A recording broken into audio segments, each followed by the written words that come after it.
La situation est devenue très compliquée dans les mains de Zelensky et ses hommes. Alors, ils s'asseyent et ils imaginent, ils tracent un plan. Un plan que j'appelle le plan de désespoir. Le plan d'un groupe de gens qui ont complètement perdu la tête. Oui, c'est un plan qui va forcément, selon eux, forcer les WISA à autoriser l'utilisation des missiles longue portée américains à frapper la Russie en profondeur. C'est un plan, selon eux, qui va pousser le Sud global à les soutenir et à haïr la Russie. C'est un plan qui, selon eux, va remonter le moral de leurs différentes troupes sur le sol ukrainien, mais aussi ceux qui sont actuellement en très grande difficulté dans la région russe frontalière ukrainienne qu'on appelle Kursk. En fait, le plan a été démasqué par le service de renseignement extérieur russe. Oui, c'est ce service qui a mis main sur ce plan. Et c'est une simulation, ils veulent faire. Une simulation de frappe de missiles des Russes sur quelque chose que nous tous, si on ne connaît pas la profondeur de la situation, que nous tous, nous pouvons condamner avec la dernière énergie. En fait, simulation de frappe missile sur soit un endroit où on soigne les gens, vous voyez ce que je veux dire, un hôpital, ou un endroit où on peut trouver des mômes, une école des tout petits, vous voyez ce que je veux dire, maternelle.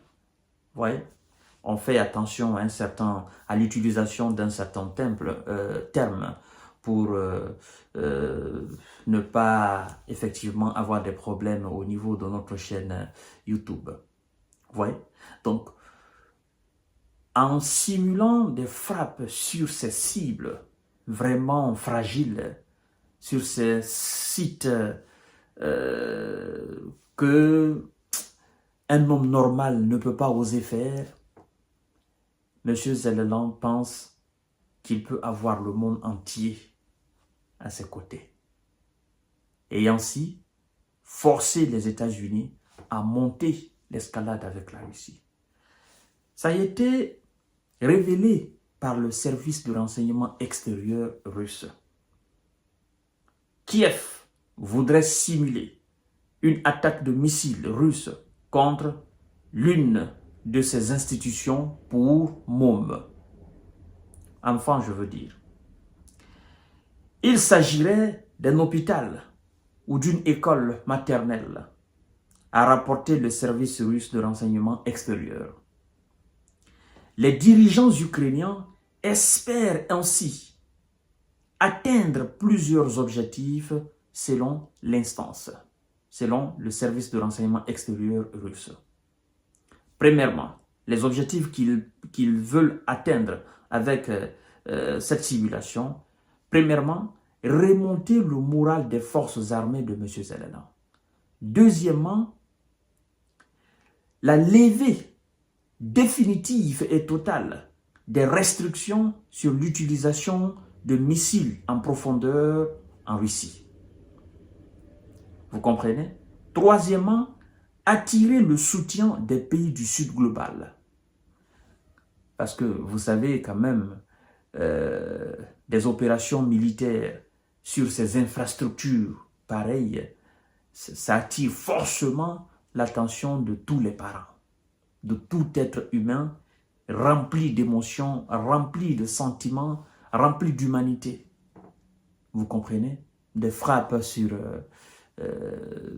des écoles pour des mômes, cela ne peut laisser personne indifférent. Ou un hôpital, ça, c'est le monde entier qui condamne des actions pareilles. Vous comprenez? Et donc, M. Zelensky se dit, tiens, Avec ça, je pense qu'on pourra avoir le monde de notre côté. Et on pourra faire passer M. Vladimir Poutine pour réellement le véritable terreau. Oui, on peut avoir le soutien indéfectible du Sud global, premièrement. En plus de ça, les États-Unis vont se lever, ils vont se dire que trop c'est trop.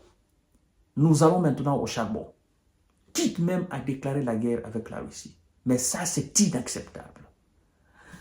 Mais puisque Zelensky, il sait très bien que même pendant que ces hommes sont sur le terrain en train de se battre, il y a la CIA qui est là, qui voit ce qui se passe.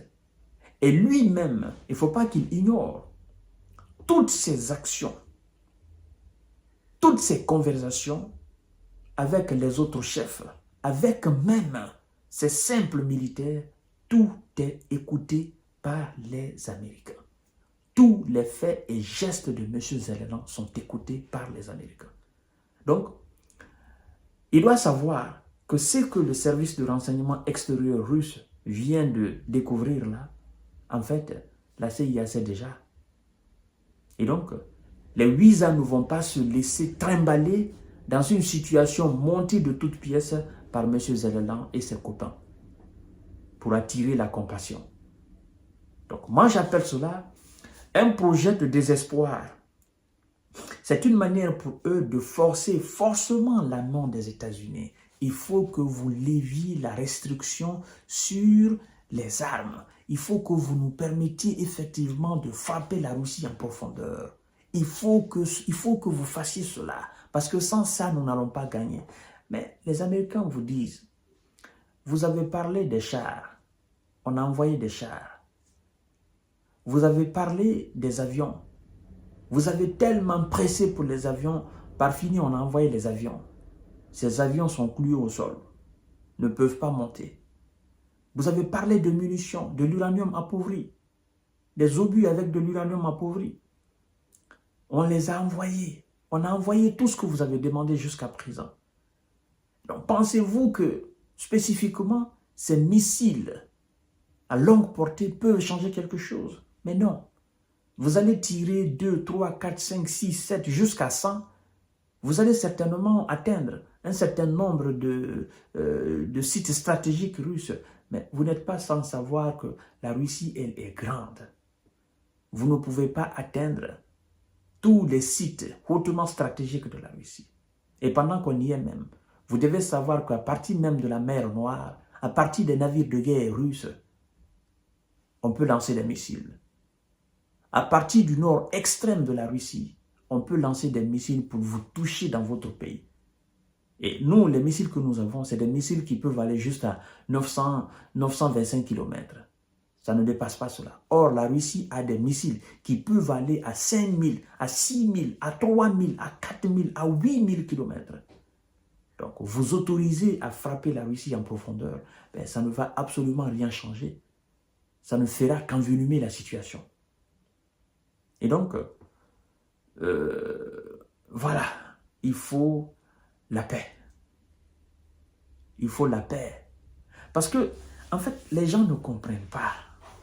Vous savez, quand je vois certains dire « Oh non, la situation en Ukraine, en cas de déclenchement de 3e G, ça sera seulement sur le continent européen. » Ça me fait énormément rire. Énormément rire. Je vois l'ignorance d'un certain nombre de personnes. Vous savez, si vous ne le savez pas encore, en fait, la situation là en Ukraine, ça a impacté tout dans le monde entier. Tout dans le monde entier. Ça a impacté tout. Ça a impacté l'économie mondiale. Ça a impacté la politique mondiale. Ça a impacté la diplomatie mondiale. Ça a impacté les relations internationales. Ça a impacté les institutions mondiales. Ça a impacté tout. Les conséquences se font sentir au niveau de tous les continents. Les prix ont grimpé partout. On vous dit maintenant déclenchement de 3e G mondial. Vous pensez que c'est une affaire européenne, ce qui se passe en Ukraine là? Vous pensez que nous, on s'intéresse à ce sujet parce qu'on a envie de nous intéresser seulement, parce que ça nous fait plaisir? Mais non! Nous sommes en train de dire aux gens, écoutez, ne restez pas assis. C'est une situation mondiale. Ce n'est pas une situation déclarée entre deux pays faibles de ce monde-là. Non, on parle des deux plus grandes puissances mondiales qui possèdent le plus grand nombre d'armes nucléaires sur notre planète Terre. On parle alors de deux blocs, le bloc russe et le bloc occidental. Des gens qui font tourner notre monde. Ce sont ces deux blocs-là aujourd'hui qui sont à quelques mètres de s'affronter. Et vous traitez cela, oh non, ils sont entre eux là-bas. Vous ne comprenez pas. Le monde là, le monde actuel, on ne peut pas dire entre eux là-bas. Parce que quand vous dites entre eux là-bas, vous ignorez vos oncles qui sont en Europe, vos enfants qui sont en Europe. Si vous êtes africain et si vous êtes asiatique, vous oubliez vos cousins qui sont en Europe. Vous oubliez cela. Ceux qui font même faire vivre les familles en Afrique, en Asie. Le monde est devenu interconnecté, un village interplanétaire. On ne peut pas dire c'est entre eux là-bas. C'est un problème mondial qui se passe là, sur le continent européen. Et si ça dégénère là, mais écoutez, c'est la Russie, les États-Unis, l'Europe, la Chine qui font tourner le monde. Vous êtes assis sur un continent. Les 90% de ce que vous consommez viennent soit de l'Europe, soit de l'Asie, soit de la Russie, soit des États-Unis. Et on vous dit que ce sont ces gens qui sont en train de se guetter là. Moins d'erreurs seulement, on est rentré dedans. Et vous êtes assis, gaillardement comme ça, là, bêtement. Vous dites c'est entre eux là-bas. Non, nous on s'en fout. Nous sommes en Afrique. Non, nous sommes en Asie. Oh. Moi, ça me fait rire. Quand je vois souvent des gens parler comme ça, ça me fait énormément rire. Tu es assis dans ton village. Il y a 10 ans, le coût du pétrole n'était pas le même coût que tu connais aujourd'hui là. Pour te déplacer, c'est devenu tout un problème. Le prix des denrées, tout a augmenté. Suite à quoi? À ce qui se passe en Ukraine. Donc, continuez à dire c'est entre eux là-bas. Quand ça va déclencher là, quand ça va, ils vont s'en prendre là, vous allez voir ce que ça va devenir. Si ça sera entre eux là-bas ou bien si c'est le monde entier. Mesdames et messieurs et mesdemoiselles, souhaitons la paix. À tout à l'heure pour une autre série d'informations.